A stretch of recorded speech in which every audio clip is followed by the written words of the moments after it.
Yeah, Shalom Israel.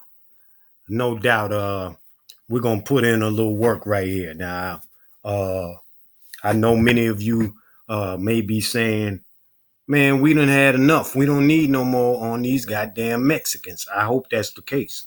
And many of the much of this viewership shouldn't be watching these videos. If you got the truth and you know these motherfucking people ain't our people, then you don't need this. If you have any reservations whatsoever, however, then you need to be attending to these convenings concerning these Mexicans, because the whole notion is holiness, without which no man shall can see the Lord. So if you can't see Hamashah and you know not the address to the kingdom, your ass is ass out. You understand me? So now, this goddamn cracker right here, he says African roots in Latin America. Palinki. These are some niggas. They call them palinkas. These ain't nothing but some damn children of the slave trade.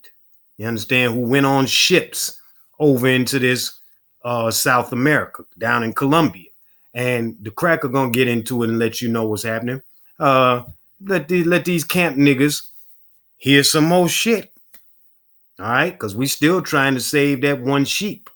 So we've had many brothers and sisters come out of these false doctrines and bullshit of Big Judah, GMS, or Sicarii, or whoever in the hell else pushing this unholy bullshit. So we're gonna listen to this cracker right here. Listen to him. Buenas tardes. My name is Armin Schwegler. I'm a professor in the Department of Spanish and Portuguese here at UC Irvine. I'm here today to tell you an amazing and uplifting story about a very unusual people. Some niggas. These are the people of Israel. Palank. Oh, okay, the Palankas. Okay, that's what he said. People whose culture and language I have studied for the last 30 years. 30 years, like that's a lot of time. I'm happy to say I have become their friend. Oh, you a friend, cracker? These people have had unusual lives, in part because they have been isolated for virtually 400 years. Because they are poor. That's a brew. Because historically they did not know how to read and write. But I thought, hold on, let me take it. I thought these niggas said that the Mexicans, meaning these slick beaver head motherfuckers, were Israel. They didn't, that's what their chart says. That chart don't say Negroes on there. But here's another account where we got Negroes in South America, in Colombia right here. These niggas don't have them on their goddamn chart. Let's go see who they got. Let's go down here and let me see if I can pull up the chart so we can get a look at who they have as being the people of Colombia. Let me see if I can find. Hold up here. Let's see, where's the goddamn chart? Let me get a minute. Just give me a second. That punk ass 12 tribes chart. Where's that bullshit? Here it is. What does it have by Colombia? It has Colombia, Asher,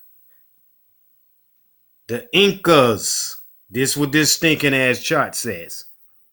The Incas. Right here.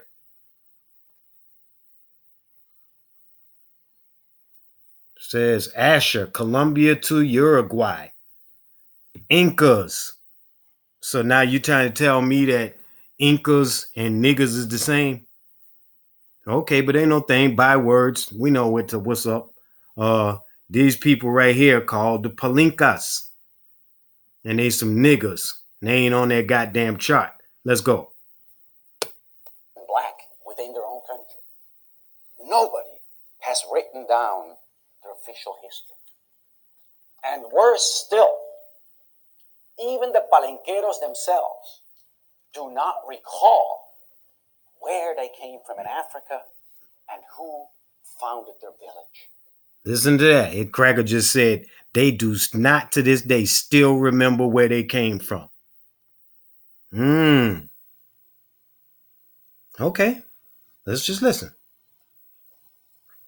But they do remember that they were unusual people with a special spirit. Unusual people, kind of like what the father call them, peculiar, kind of like that. Huh? I want all you camp niggas to listen the fuck up. Fighters, the first officially free community anywhere in the Americas. They speak their own language. That's a nigga. Kucha. Bukle la lengua kuyo. ¿Cuánto me tenés? Yo tenés dos una hembra. That's a nigga. And so, today I'm going to tell you the story of how, through studying their language, and ultimately also their DNA, we have managed to reconstruct their history and their origins with great precision. Oh, yeah. So let me take you to Palenque and let us watch what it looks like. Let's watch.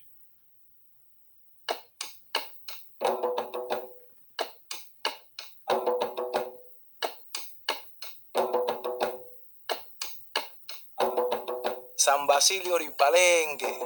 That's a brew. Dilo di Africa aquí Colombia.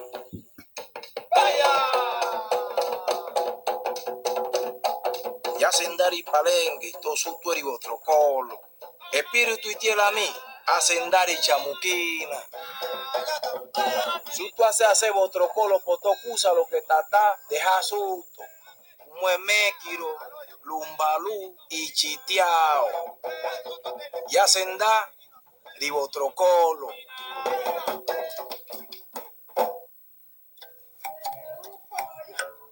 These motherfuckers look just like me, don't they?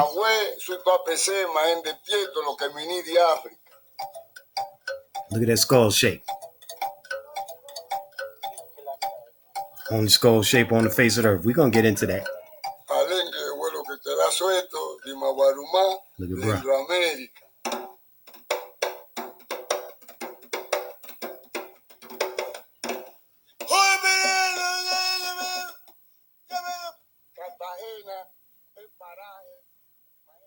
So there we are, and let me take you back to the beginnings of how this history and story really unfolded. To do that, we need to go back to 1985. This is the moment where I traveled to Colombia for the first time, boarded a bus, and then walked into this village, a village of black people, where I became the white man called the colored man. And this is the language that I heard, a language that I could not understand, even though I speak Spanish fluently. A mix of Spanish words, African grammar, and much that they invented for themselves. Yo, Tampa Malagana, mañana es un martes. Mañana es martes. Y están como el miércoles, los jueves. Y también de maíz pilado, con yuki maíz.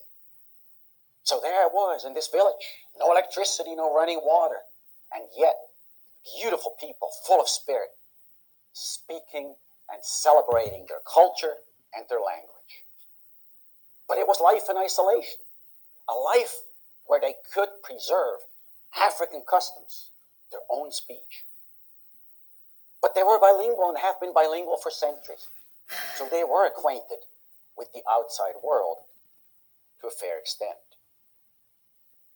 But because they were black and so poor, people laughed at them constantly.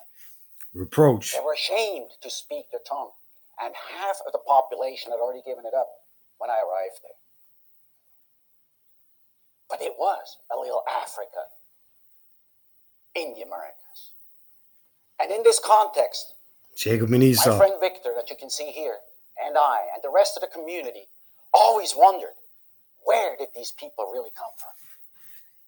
And as this girl told me and asked me many times, the Andiri Africa Suto Amini, where in Africa did we really come from?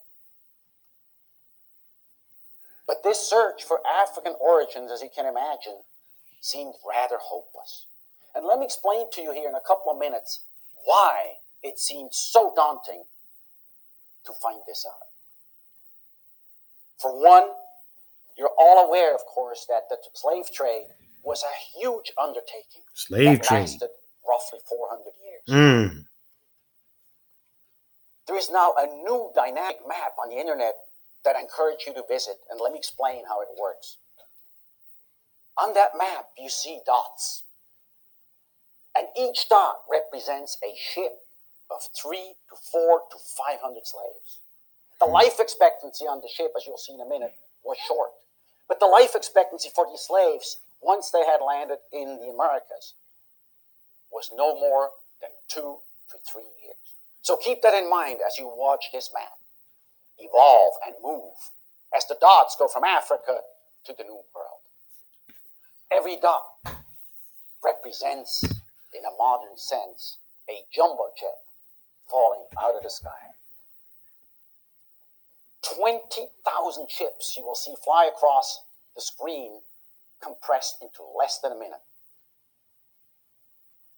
12 million slaves, 20% of which perished during the voyage, and 20% of whom were children. Cracker ain't got no idea. So He let gonna us pay for watch that in shit. silence and in horror But let's as let the him give slave up the trade information. unfolds.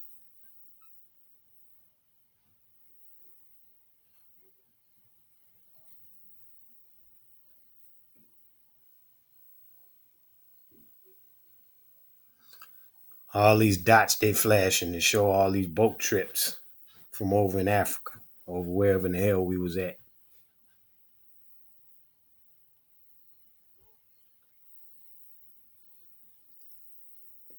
You remember we got kicked out of Israel after So there you have Hamashiach it. died. Clearly, can you imagine what we faced? So we were down in Complexity Africa of after that. reconstructing a history for Or a whatever single you call that people in shit. a single village, speaking a singular language. And you may have noticed that a lot of these ships did not go to the United States. In fact, the slave trade was mostly a Latin American phenomenon. And Cartagena, the city where the banqueros ended up, was the New York City of the slave trade. So how did we manage to figure this out? Well, there were some initial clues that turned out to be key. Let me explain. To this day, the palenqueros, when somebody dies, they dance around the coffin with drums and they go into trance. And they chant a chant that came from Africa. Chimang Congo, Chimariloango, Chimariloango de Angola. And so they go on. But as they chant, just like you, they do not understand what they sing. It is very much like Latin in church. Emotional content, but no real meaning in terms of words. And so as I lived with the palenqueros, I decided to study these songs close up. And I wrote a book of about 800 pages. And then I showed that these texts can actually be understood.